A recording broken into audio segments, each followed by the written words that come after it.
Bismillahirrahmanirrahim. Assalamualaikum warahmatullahi wabarakatuh. Selamat datang di channel Kirana, channel kisah Rasul Nabi dan peradaban bersama Agus Mu'alif Rohadi. Pada sesi sebelumnya kita telah sampai pada Nabi Sulaiman, kerajaan Bani Israel pada Nabi Sulaiman telah mencapai puncak kejayaannya, wilayahnya utuh, bahkan ada tambahan sedikit di wilayah Aram ya, di utara ya. Dan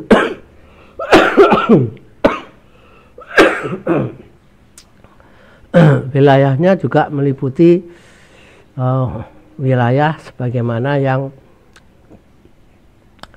digambarkan oleh Nabi Musa, yaitu meliputi wilayah tepi timur ya, tepi timur Sungai Yordan bagi 3 suku Bani Israel, yang itu mengambil wilayah dari suku Moab, Amon dan Madian hingga sampai perbatasan Jazirah Arabia.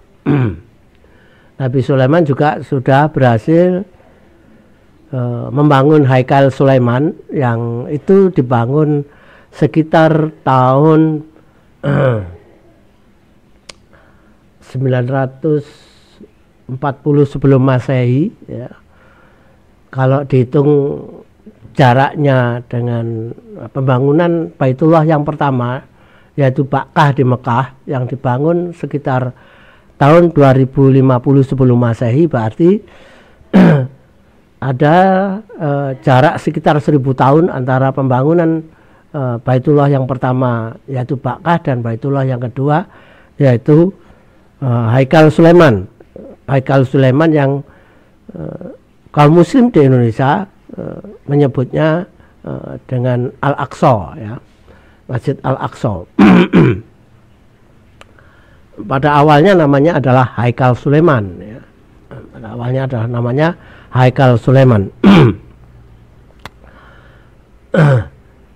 Pada masa Nabi Sulaiman itu berarti memang hanya ada 2 Baitullah, yaitu yang di yaitu Ka'bah di Mekah dan Haikal Sulaiman sendiri yang ada di Yerusalem. Jadi jangan dibayangkan bahwa pada saat itu banyak masjid atau banyak tempat ibadah. Untuk wilayah seluas Baitul Maqdis, termasuk yang di timur Sungai Yordan dan di utara Baitul Maqdis di Aram, itu hanya ada 2 tempat ibadah, yaitu satu di Bakkah Mekah yang tempatnya jauh dari Yerusalem, dan Haikal Sulaiman di Yerusalem. Oleh karena itu bisa kita perkirakan bahwa pada masa itu para imam yang menyebar di seluruh wilayah Baitul Maqdis dalam mengajarkan risalah tauhid lebih banyak mengandalkan tradisi lisan ya, tradisi hafalan ya. Apalagi karena membuka tabut Taurat yang telah diletakkan di Devir, di tempat paling suci di Haikal Sulaiman itu adalah 7 tahun sekali. Jadi tidak mungkin bahwa tidak mungkin bahwa Taurat yang berada dalam tabut itu dibawa keliling ke seluruh wilayah Bani Israel. Tidak mungkin, karena memang tidak ada duplikatnya ya. Taurat yang dalam bentuk lauh-lauh itu belum ada duplikatnya ya. Jadi satu-satunya ya ada di Haikal Sulaiman di ruang Devir yang dibuka 7 tahun sekali, dan pada saat membuka itu seluruh Bani Israel tumpah ruah di Haikal Sulaiman dan di Yerusalem ya. Itulah keadaan semacam pada saat itu. Jadi akhirnya yang berkembang adalah tradisi lisan ya. Kemarin kita telah tayangkan bentuk Haikal Sulaiman pada awal pembangunannya ya. Ini juga saya tampilkan dengan ada rincian ya. Kita ketahui bahwa dinding-dinding Haikal Sulaiman itu dilapisi emas ya. Ruang devir juga full dilapisi emas, mulai dari dinding, lantai, bahkan sampai ke langit-langitnya pun dilapisi emas juga. Kerub ya, jadi kerub yaitu patung binatang surga, kerub atau kerubin, yang ada 2 kerubin di situ, yang sayap-sayapnya terbentang ya. Di bawah sayap 2 kerubin itu diletakkan di tabut Taurat ya. Itu adalah gambar bagaimana lapisan-lapisan emas di dalam ruangan Haikal Sulaiman ya. Sedangkan pintu gerbang untuk masuk Haikal Sulaiman itu ada 2 tiang besar sebagai penyangganya, yaitu tiang sebelah utara yang disebut tiang Boas ya. Boas jadi nama buyutnya Nabi Daud ya. Boas. Dan tiang berikutnya adalah yang kedua, ada yang sebagian selatan adalah tiang Yakin, tiang Yakin ya. Jadi nama orang ini, nama orang yang tentu punya pengaruh kuat sehingga dijadikan nama tiang ya, diberikan nama tiang Haikal Sulaiman. Di depan Haikal Sulaiman terdapat mesbah ya, untuk membakar binatang kurban. Sebelah kanan depan atau sebelah, kalau kita menghadap Haikal Sulaiman berarti sebelah kanan. Kalau sedang sebelah kirinya itu ada baskom besar, tempat air ya. Tempat untuk bersuci ya, itu ada baskom besar, paling besar 1 yang ada beberapa lembu di mana baskom itu terletak di punggung lembu, beberapa lembu ya. Kemudian ada 5 baskom agak kecilan dari baskom besarnya, ada 5 ya. Meskipun agak kecilan, tapi kalau kita lihat, kita bandingkan dengan manusia yang berdiri di dekat baskom yang kelima itu, bisa kita bayangkan yang kecil saja segitu besarnya ya, apalagi yang besar ya. Dan baskom itu berlapis emas. Jadi Haikal Sulaiman maupun istana itu menjadi petunjuk ya, bagaimana kekayaan kerajaan Israel pada masa rajanya dipegang oleh Nabi Sulaiman. Untuk membangun Haikal Sulaiman ini dibutuhkan waktu 7 tahun ya. Setelah selesai membangun Haikal Sulaiman, kitab 1, jadi kitab 1, ada kitab 2 nanti ya. Ini kitab 1 Raja-Raja pasal 7 menginformasikan pembangunan dilanjutkan dengan membangun istana Nabi Sulaiman yang terletak di dekat Baitullah ya, dekat Bait El ya.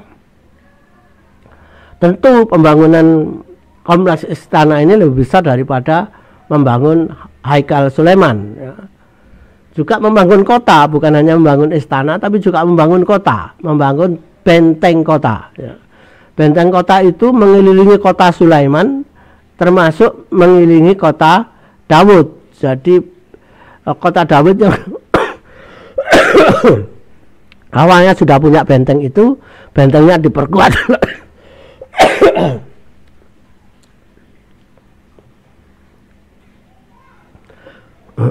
Bentengnya diperkuat lagi pada masa Nabi Sulaiman ya.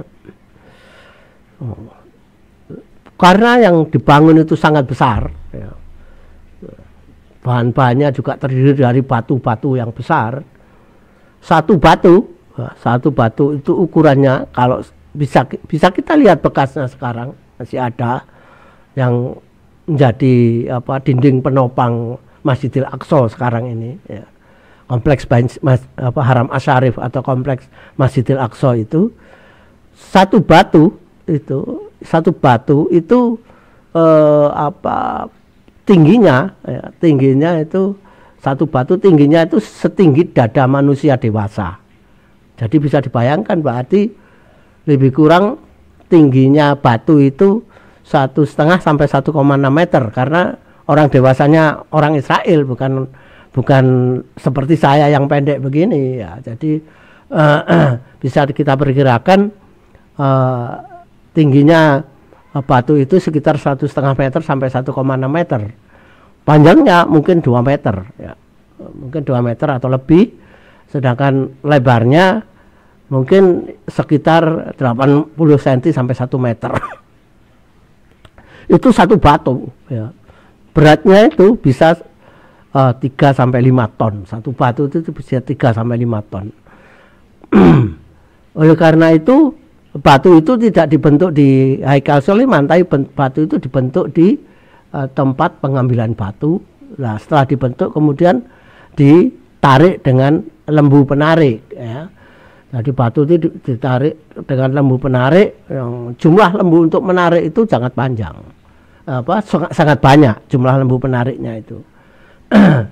Karena batu yang ditarik juga sekali angkut juga cukup banyak ya. Sekali ngangkut juga cukup banyak batu yang itu membutuhkan lembu banyak-banyak. Cukup banyak ya. Jadi oleh karena itu dikisahkan bahwa dalam membangun istana dan kota Yerusalem itu bukan hanya manusia yang dikerahkan. Kalau Haikal Sulaiman yang dikerahkan hanya manusia dan lembu penarik. Tapi ketika membangun istana Sulaiman dan kota Yerusalem termasuk bentengnya itu mengerahkan jin ya, mengerahkan jin juga. Nabi Sulaiman mengerahkan jin ya, untuk ikut membangun kota dan istana ya, termasuk fasilitas-fasilitas kota lainnya. Dikisahkan bahwa manusia yang ikut bangun itu harus bergiliran ya, karena disebutkan bergilirannya itu bahkan disebut sekian hari membangun kota, sekian hari bekerja di tempatnya masing-masing. Jadi ada semacam kerja gotong royong ya, kerja gotong royong Bani Israel, seluruh rakyat Bani Israel untuk membangun benteng dan kota istana di Yerusalem pada masa Nabi Sulaiman itu. Dengan jumlah manusia yang banyak dan bergiliran itu, serta jin yang juga jumlahnya banyak. Kalau jin ya pasti tidak bergiliran ya, karena jin memang tidak tahu bagaimana apa yang dikerjakan jin, tapi membantu membangun ya. Apakah termasuk mengangkat batu dan sebagainya saya tidak mengerti, tapi jin ikut dikerahkan untuk mohon maaf saya memang agak batuk. Jin memang dikerahkan ikut membangun kota, istana, dan benteng kota. Tempat pembangunan kota, benteng, ya, istana itu di bukit yang disebut dengan Bukit Moriah. Jadi Masjidil Aqsa yang ada sekarang itu letaknya di Bukit Moriah. Ya. Disitulah letak Haikal Sulaiman itu.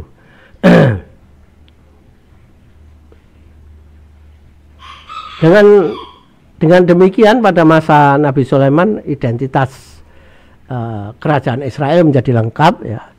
Jadi ada kerajaan, ada wilayah, ada negara, ada bangsa, dan ada agama. Agama pada masa itu adalah identitas yang memang paling penting ya. Paling penting dari keberadaan sebuah suku. Ya, jadi suku disebut modern apabila punya agama. Pada masa itu punya agama, termasuk menunjukkan suku bangsa itu punya identitas lengkap. Namun yang mempunyai risalah berdasarkan wahyu hanya Bani Israel, kerajaan Israel, yang lainnya penyembah berhala. Oleh karena itu pada masa itu Bani Israel adalah bangsa yang paling tinggi derajatnya. Dalam Al-Quran juga disebut seperti itu. Tapi maksudnya adalah pada masa itu karena memang satu-satunya agama di dunia pada saat itu ya, yang berdasarkan wahyu dan punya kitab itu adalah Bani Israel. Sedangkan agama-agama lain ya, agama-agama lain yang menyembah berhala itu hanya punya kuil dan di dalamnya hanya patung dewa atau patung berhala ya. Patung berhala yang disembah tidak punya kitab ya. Jadi tidak punya ajaran tertulis. Jadi jadi menyembahnya juga berdasarkan kebiasaan sebelumnya yang disebut sebagai agama nenek moyang itu ya. Oleh karena itu dengan adanya kitab Risalah Tauhid itu Bani Israel menjadi bangsa yang paling tinggi derajatnya pada masa itu, meskipun Bani Israel adalah bangsa yang kecil dibanding bangsa yang lainnya, dibanding dengan Mesir, bangsa Mesir, dibanding bangsa Hiti, Assyria, Elam dan lain-lain ya. Itu Bani Israel termasuk bangsa yang kecil ya, bukan bangsa yang besar tapi derajatnya tinggi ya dibanding bangsa yang lainnya. Nah, ini adalah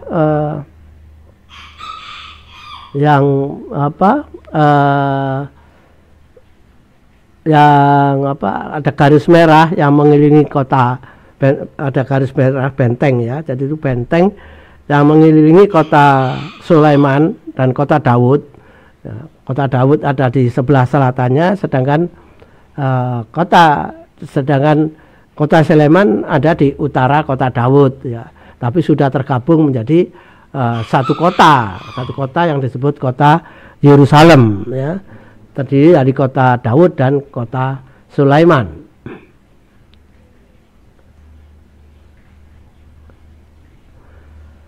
Membangun kota itu, membangun istana, benteng dan fasilitas lainnya itu membutuhkan waktu 13 tahun. Kalau Haikal Sulaiman 7 tahun, ini butuh waktu 13 tahun dengan penambahan tambahan pekerja berupa jin ya.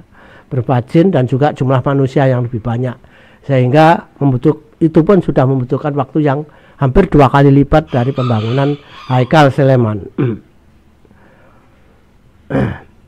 Di samping itu, dalam rangka membangun membangun kota, istana dan fasilitas lainnya itu, Quran surat Saba 12 menjelaskan bahwa pada masa itu Bani Israel sudah mempunyai kemampuan untuk mencairkan tembaga, mengolah tembaga ya. Tidak dijelaskan tembaga diperoleh dari mana, tapi dalam Quran surat Saba dijelaskan bahwa sudah mempunyai kemampuan untuk mengolah tembaga. Nah, apakah di situ ada, di wilayah kerajaan Israel itu ada tambang tembaga, ataukah tambang tembaganya diperoleh dari negeri lain, tidak dijelaskan. Tapi yang penting bahwa pada masa Nabi Sulaiman itu Bani Israel sudah bisa mengolah tembaga. Dengan demikian kerajaan Israel pada masa Nabi Sulaiman sudah mampu mengolah besi yang awalnya pada masa Nabi Daud ya, kemudian mengolah tembaga, sebelumnya juga sudah mampu mengolah emas, perak dan perunggu. Jadi sudah cukup lengkap. Oleh karena itu pada masa Nabi Sulaiman itu kerajaan Israel adalah kerajaan yang kuat karena sudah mempunyai teknologi sendiri untuk mengolah logam-logam itu untuk keperluan bermacam-macam termasuk untuk keperluan persenjataan militer ya. Sehingga peralatan militernya juga peralatan yang canggih pada saat itu, yang oleh karena itu pada masa Nabi Sulaiman pun tidak ada kisah tentang gangguan dari kerajaan-kerajaan tetangganya. Sangat mungkin karena kerajaan tetangganya juga belum bangkit sepenuhnya seperti sebelumnya, mempunyai kekuatan utuh seperti sebelumnya.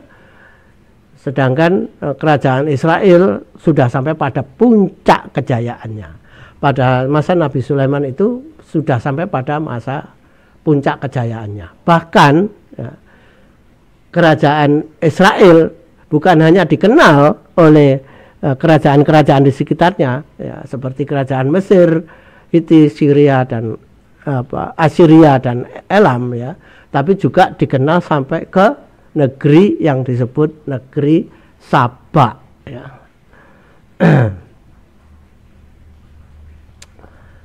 Nah, jadi sudah dikenal sampai negeri Saba. Dikenalnya itu saya kira juga melalui arus perdagangan, ya, karena Saba itu kalau sekarang letaknya adalah di Yaman, ya. Berarti negeri Saba pada saat itu adalah negeri keturunan Nabi Hud dan kaum Nabi Hud, ya, yang dekat Hadramaut itu, ya. Jadi asal usul penduduk Yaman itu ya di Hadramaut itu, ya, kaumnya Nabi Hud.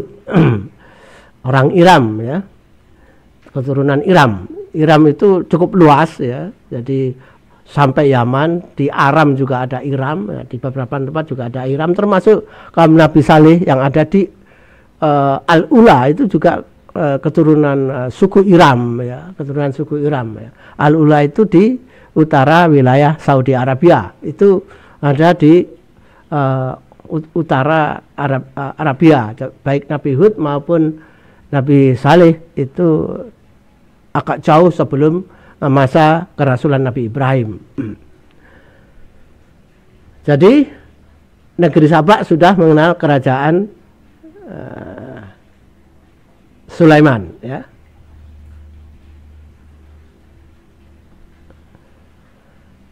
Tentang negeri Saba, Nabi Sulaiman tidak pernah atau tidak pernah dikisahkan baik oleh kitab-kitab pada kitab tanah, ya, kitab 1 raja-raja maupun kitab yang lainnya, itu dikisahkan tidak pernah pergi ke negeri Yaman. Pengetahuan Nabi Sulaiman tentang negeri Yaman itu diperoleh dari seekor burung, yaitu burung hudhud, ya. Quran surat An-Naml ayat 20 sampai ayat 44, jadi ada 24 ayat menceritakan bahwa Nabi Sulaiman memperoleh informasi tentang negeri Saba itu adalah dari burung hudhud, ya, yang diperintah oleh seorang perempuan dan penduduknya menyembah selain Allah, padahal telah diberikan kekayaan oleh Allah, ya. Jadi pada masa itu risalah Nabi Hud sudah hilang, ya, sudah sudah tidak ada, ya, pada masa negeri Saba, pada masa Nabi Sulaiman itu. Kenapa hilang? Ya, kita bisa menganalisis bahwa pada masa Nabi Hud belum ada risalah tertulis, ya. Risalahnya adalah lisan, ya. Karena risalahnya adalah risalah lisan yang yang dikembangkan berdasarkan hafalan. Kemudian semakin lama penduduk semakin banyak, yang hafal mungkin semakin lama juga semakin sedikit. Kemudian mungkin sudah tidak pernah turun nabi, ya, di wilayah itu, hingga akhirnya lambat laun ajaran Nabi Hud dilupakan, ya. Dan akhirnya mereka menyembah berhala, ya, menyembah berhala yang tidak banyak ajarannya, ya, hanya menyembah saja, ya. Tidak ada kitabnya, tapi ada berhalanya, ada Tuhannya itu nampak, kelihatan, ya, berupa patung berhala, sehingga karena tidak ada kitab, adanya patung berhala, maka justru menyembah berhala, menyembah patung berhala ini menjadi lebih awet, sehingga lebih tahan lama, sehingga mereka menyebutnya agama dari nenek moyang, ya, agama dari nenek moyang mereka. Setelah mendapat informasi dari burung hudhud tersebut, Nabi Sulaiman kemudian berkirim surat, ya, ke negeri Saba. Yang disuruh membawa surat Nabi Sulaiman itu adalah burung hudhud itu. Surat itu disampaikan kepada ratu atau raja perempuan, ya, disebut ratu dari kerajaan Saba, ya.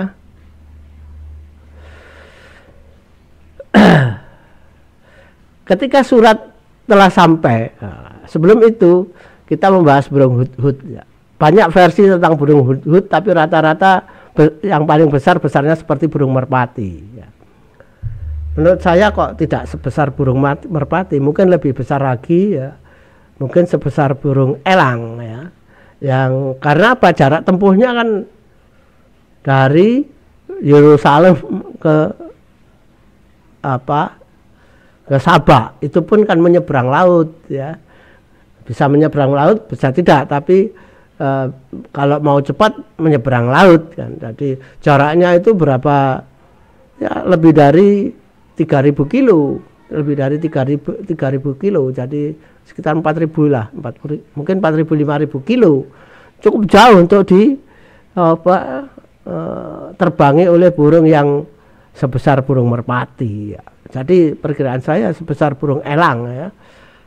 Paling tidak sebesar burung elang itu burung hudhud, yang mungkin sekarang sudah tidak ada burung hudhud itu ya.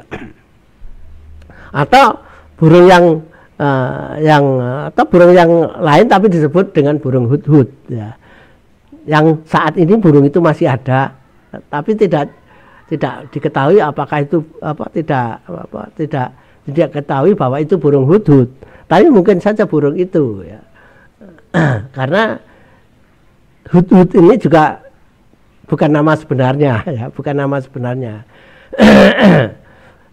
Bukan jenis burung yang sebenarnya nama itu ya. Jenisnya apa tidak diketahui persis ya.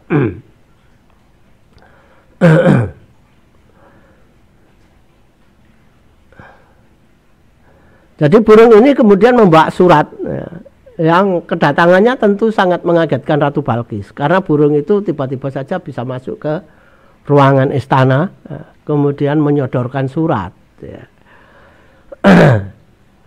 Menyodorkan surat ya, dan surat itu dibuka di hadapan para pembesar istana Ratu Balqis, panglima perang dan lain-lainnya ya.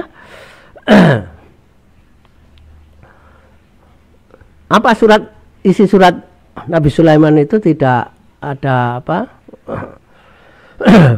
sampai sekarang tidak ada kejelasan, belum tidak ada kejelasan apakah ada inskripsinya atau tidak. Tapi kita bisa menduga bahwa Nabi Sulaiman mengajak Ratu Balqis untuk kembali menyembah Allah, kembali pada menyembah Allah, mengikuti ajaran tauhid ya. Mungkin juga bahkan surat itu disertai ancaman ya, disertai ancaman ya. Mengapa disertai ancaman jika tidak menyembah Allah? Karena apa? Setelah surat itu dibacakan, kemudian Ratu Balqis meminta pendapat dari para pembesarnya itu, yang kebanyakan para pembesarnya itu menyarankan untuk menyerbu ya, menyerang kerajaan Israel ya. Namun ternyata Ratu Balqis punya pertimbangan lain ya. Karena apa? Bukti surat itu sendiri yang dibawa oleh burung hudhud ya, itu sesuatu yang tidak mudah ya, sesuatu yang tidak mudah, dan burung itu datang dari tempat yang jauh, sangat jauh. Pada masa itu pasti sangat jauh ya, sangat jauh. Sekarang aja harus naik pesawat sekian jam ya, apalagi kalau hanya burung ya. Jadi jaraknya memang sangat jauh. Jadi dan burung itu tidak kesasar ya, tidak keliru tujuan sampai pada kerajaan Ratu Balqis. Artinya apa? Burung ini dalam anggapan Ratu Balqis adalah burung yang terlatih. Dalam anggapan ya, dalam anggapan Ratu Balqis pasti ini burung yang terlatih. Kalau bisa melatih burung kemudian menempuh jarak perjalanan sekian jauh dan tidak kesasar sampai pada tujuan itu saja bisa, apalagi melatih orang dan sebagainya. Jadi Ratu Balqis justru mempunyai pertimbangan yang lebih matang dari para pembesarnya. Oleh karena itu Ratu Balqis kemudian mengirim utusan untuk pergi ke negeri kerajaan negerinya Nabi Sulaiman di kerajaan Israel. Mengapa kirim utusan? Ya karena Ratu Balkis tidak punya alat transportasi semacam burung hudhud, ya. Tidak punya pasukan seperti pasukannya Nabi Sulaiman seperti burung hudhud itu. Jadi harus kirim utusan untuk membalas surat itu, ya. Dan utusan itu tidak hanya sekedar pergi bawa surat, tapi juga membawa hadiah berupa rempah-rempah, binatang ternak, unta, lembu, domba, dupa, ya, hasil dupa yang paling terkenal dupanya itu, dan bahkan emas yang cukup banyak, yang jumlahnya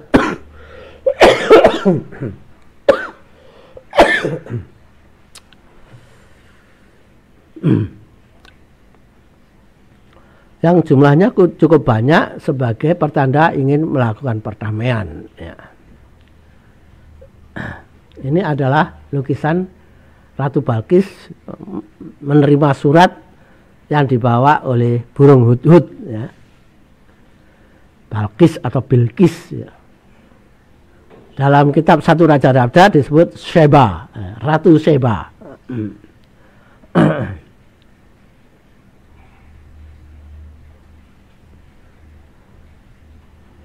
Peristiwa yang diinformasikan oleh Al-Quran itu maupun kitab Satu Raja-Raja itu menunjukkan bahwa memang sudah terbentuk, ya, jalur perdagangan dari Yaman ke Yerusalem itu sudah terbentuk, sehingga Ratu Bilqis dengan menerima surat itu atau penduduk Sabak pada masa itu sudah mendengar tentang kebesaran kerajaan Sulaiman, ya. Jadi artinya kabar itu pasti dibawa oleh para pedagang, ya. Jalur dagang itu baik darat mungkin juga laut, ya, mungkin juga laut mengarungi Laut Merah dan Laut Aqabah sehingga sampai ke kota Eilat, ya, kota Eilat, ya, kota pelabuhan di paling ujung utara Teluk Aqabah, terus kemudian ke Yerusalem itu kalau lewat laut. Tapi kalau lewat darat berarti mengarungi padang pasir yang luas, panjang, tapi ada beberapa kota, termasuk di sana ada melewati kota Mekah, ya. Mungkin ada kota-kota lain kecil-kecil sekali, kampung-kampung Badui, ya, kampung-kampung Badui di tengah-tengah padang pasir di oase tertentu ada pemukiman penduduk-penduduk yang bisa menjadi tempat transit, ya, menjadi jalur perdagangan antara Sabak dan Yerusalem, ya, sehingga kebesaran kerajaan Nabi Sulaiman itu bisa didengar sampai negeri Sabak, yang dibawa tentu oleh para pedagang.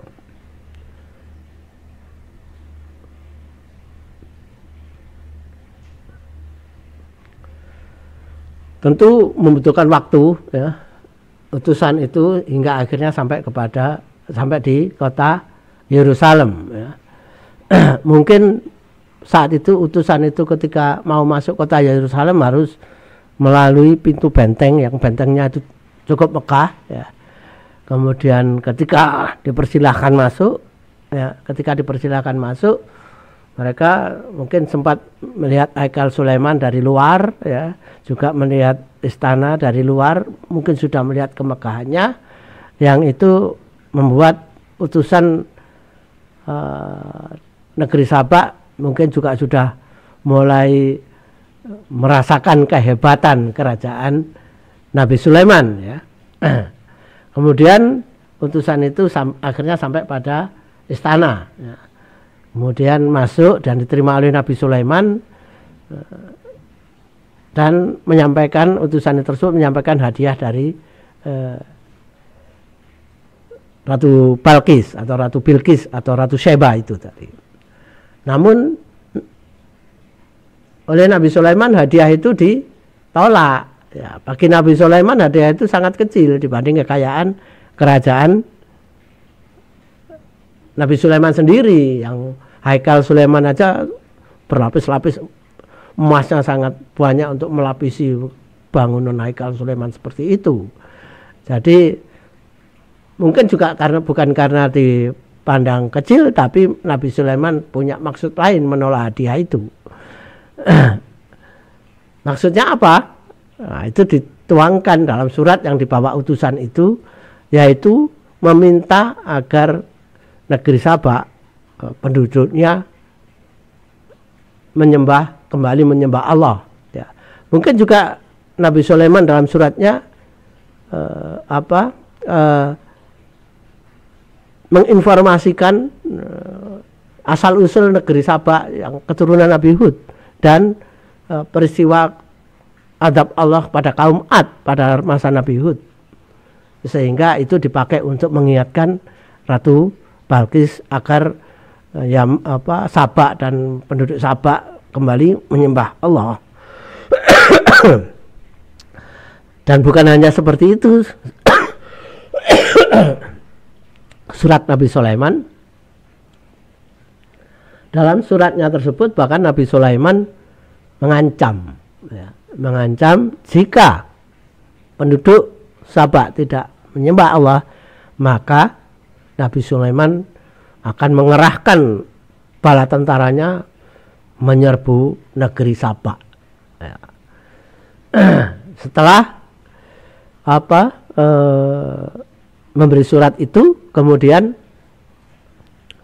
utusan negeri Sabak itu diberi kesempatan untuk berkeliling kota, ya, melihat istana, melihat benteng, melihat Haikal Sulaiman, melihat kemegahannya, melihat tentaranya, melihat peralatan militernya dan sebagainya. Yang itu membuat utusan negeri Sabak ya tentu mungkin ciut nyalinya kalau jadi mereka beruntung tidak datang menyerbu kerajaan Israel, ya, karena melihat kehebatan kerajaan Israel pada saat itu, ya. Setelah puas melihat keadaan kota, keadaan termasuk tentaranya, kekayaannya dan sebagainya, kemudian utusan ini kembali pulang dengan membawa hadiah yang dibawanya, ya, dibawa pulang lagi hadiah yang dibawa itu. Kemudian sampai pada negeri Sabak lagi, maka apa yang dilihatnya dan apa yang didengarnya dari Nabi Sulaiman disampaikan seluruhnya kepada Ratu Sheba dan seluruh pembesar-pembesar istana. Kemudian dibacakanlah surat itu, ya. Ketika dibacakan itu, kemudian Ratu Sheba mengambil keputusan dirinya, ya, Ratu Balkis dirinya itu akan pergi ke kerajaan Sulaiman, ya, untuk menghindari agar tidak diserang oleh kerajaan Sulaiman, ya. Ratu Sheba dengan berdasarkan laporan itu menyadari bahwa sangat mungkin kerajaan Israel bisa datang ke negeri Sabak dan kemudian menyerbu negerinya, yang apabila diserbu maka penduduknya akan jadi tawanan dan akan diperbudak. Dalam suratnya seperti itu, ya. Jadi kalau tidak kembali menyembah Allah akan diserbu, diserang, dan penduduknya dijadikan tawanan dan dijadikan budak. Ancaman tersebut dengan kenyataan utusan telah melihat fakta di kerajaan Nabi Sulaiman pasti bisa meyakinkan bahwa pasukan kerajaan Sulaiman pasti bisa menjangkau negeri Sabak dengan kemampuan militer dan logistik yang kuat, ya, yang besar, ya.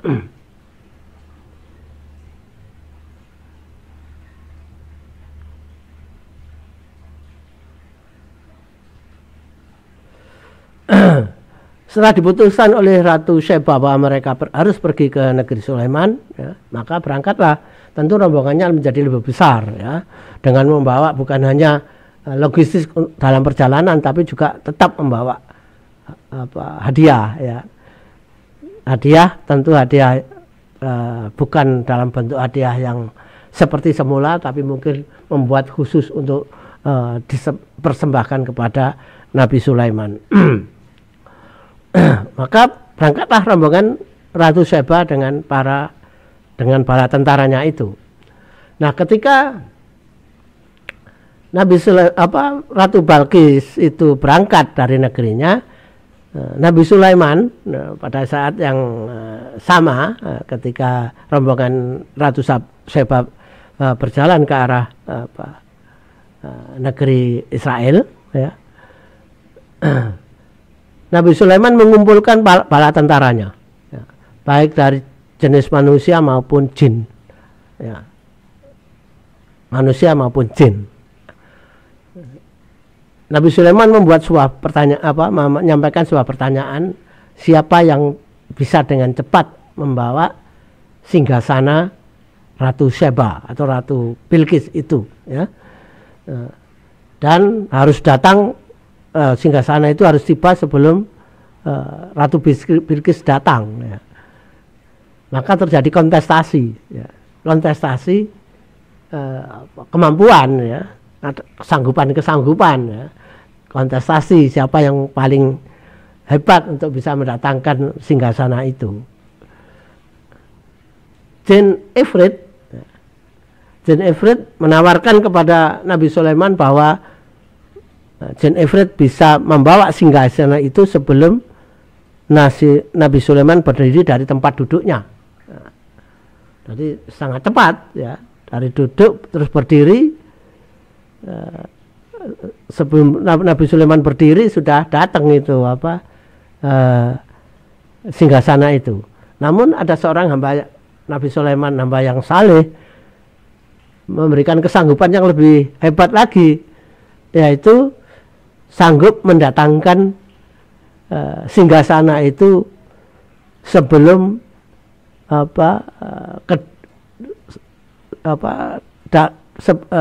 dalam waktu satu kedipan, ya, atau sebelum Nabi Sulaiman berkedip, ya, mungkin dalam satu kedipan mata, ya.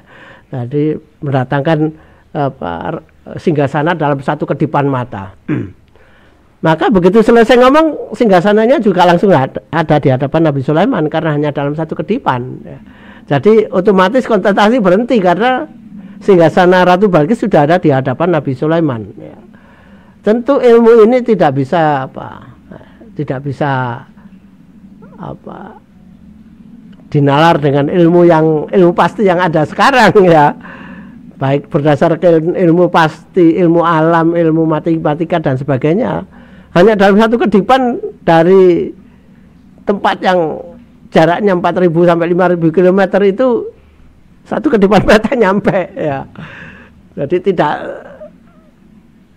tahu bagaimana itu membawa singgasana itu pakai alat apa, tidak sebutkan.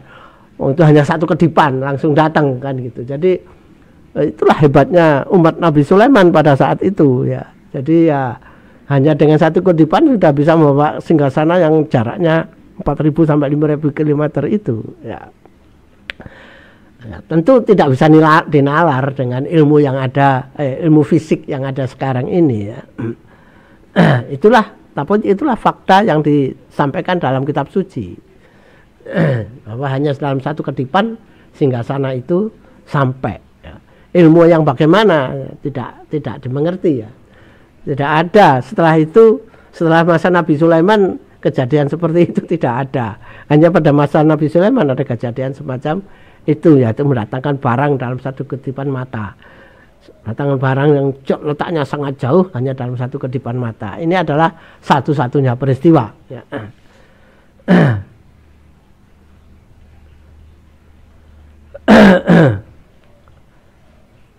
Beberapa tahun kemudian, ya, bisa kita hitung mungkin sebulan atau 2 bulan menempuh perjalanan, sekitar 2 bulanan mungkin menempuh perjalanan dari Sabak, rombongan Ratu Balqis datang, ya. Mereka langsung menuju istana Nabi Sulaiman, meskipun mungkin dalam perjalanan menuju istana Nabi Sulaiman itu sudah bisa melihat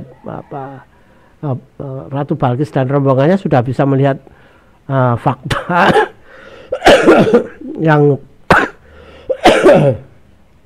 sudah bisa melihat fakta yang telah disampaikan oleh utusan sebelumnya, ya. Ratu Balqis langsung menuju istana, disambut oleh Nabi Sulaiman. Kitab 1 Raja-Raja pasal 10 ayat 1 sampai 13 menyebutkan bahwa Ratu Seba datang dengan membawa banyak emas, batu permata yang mahal-mahal, banyak unta dan binatang ternak lainnya, rempah-rempah dan lain-lain. Dan ketika sampai di hadapan Nabi Sulaiman, semua hadiah itu diserahkan. Kemudian banyak pertanyaan. Jadi dalam kitab 1 Raja-Raja pasal 10 ayat 1 sampai 13 itu banyak pertanyaan yang disampaikan oleh Ratu Seba kepada Nabi Sulaiman. Yang semua pertanyaan itu dapat dijawab oleh Nabi Sulaiman. Yang karena jawaban Nabi Sulaiman itu kemudian membuat Ratu Seba bertaubat. Karena selama ini menyembah Tuhan yang salah. Maka dia bertaubat dan berserah diri bersama Nabi Sulaiman menyembah Allah. Jadi Ratu Bilqis adalah seorang raja pertama di luar kerajaan Israel yang menyatakan diri memeluk ajaran tauhid. Ya. Tentu ini akan dijalankan bukan hanya ketika berada di Yerusalem, tapi juga pasti dilaksanakan setelah mereka datang kembali pulang ke negerinya. Setelah beberapa lama di kerajaan Nabi Sulaiman, setelah puas mungkin banyak berdialog dan lain-lain, banyak belajar tentang risalah tauhid, yang belajar mungkin tidak hanya Ratu Balqis, tapi Ratu Balqis dapat pengajaran khusus mungkin langsung dari Nabi Sulaiman dan para imam, sedangkan para pembesarnya juga dapat pengajaran dari para imam. Setelah semuanya dianggap cukup, kemudian Ratu Balqis dan rombongannya pulang, dan pulangnya juga dibalas dengan pemberian hadiah yang pasti lebih bisa diperkirakan lebih bagus dari hadiah yang dibawa Ratu Balqis untuk Nabi Sulaiman. Ya. Jadi balasan Nabi Sulaiman pasti lebih bagus.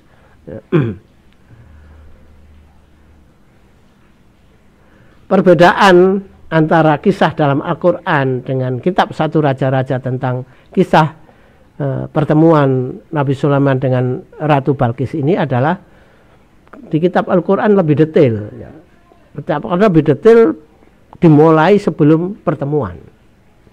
Tetapi kalau kitab 1 Raja-Raja tidak mengisahkan pertemuan sebelum kisah sebelumnya, tapi tiba-tiba langsung ada pertemuan. Ya.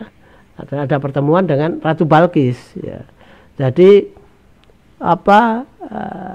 tidak ada penjelasan apa yang menjadi sebab, apa yang menjadikan sebab sehingga ada terjadi pertemuan antara Ratu Balqis dengan Nabi Sulaiman.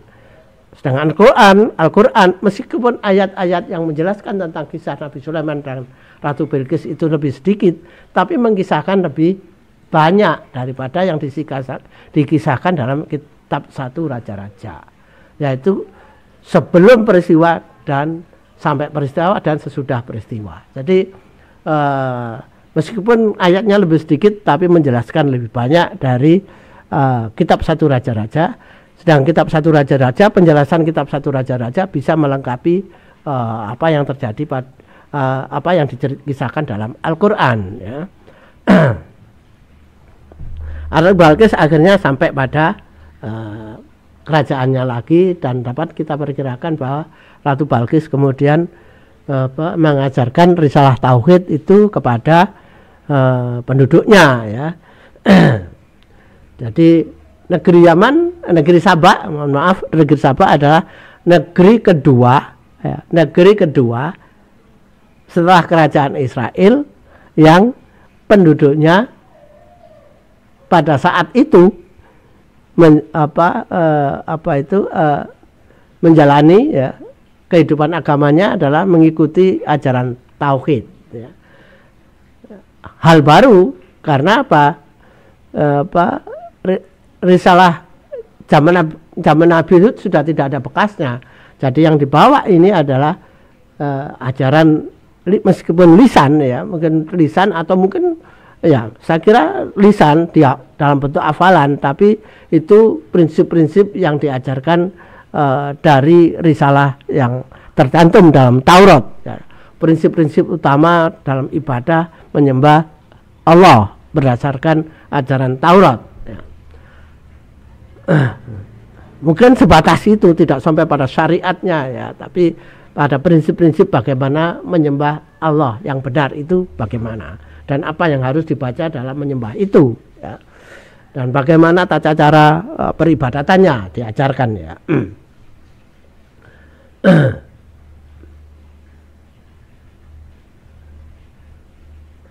Ya, saya kira itu ya yang bisa kita kisahkan pada kali ini ya. Mudah-mudahan bermanfaat ya.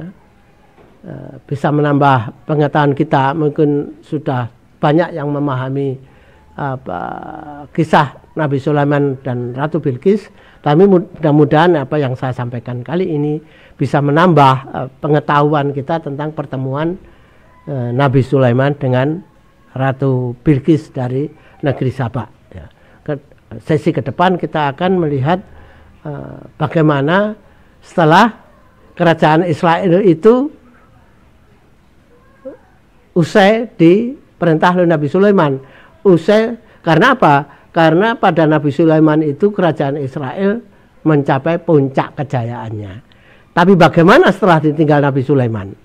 Apa yang terjadi pada kerajaan Nabi Sulaiman setelah itu?